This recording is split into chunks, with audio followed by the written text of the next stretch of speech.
Oh, wow, ang ganda. Yan guys. Diba ang ganda? Violet.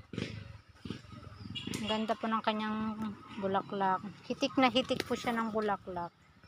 Ayan, ang ganda. Diba? Grabe. Grabe ito guys kapag ito ang nagbulaklak. Sobra po niyang ganda. Ayan.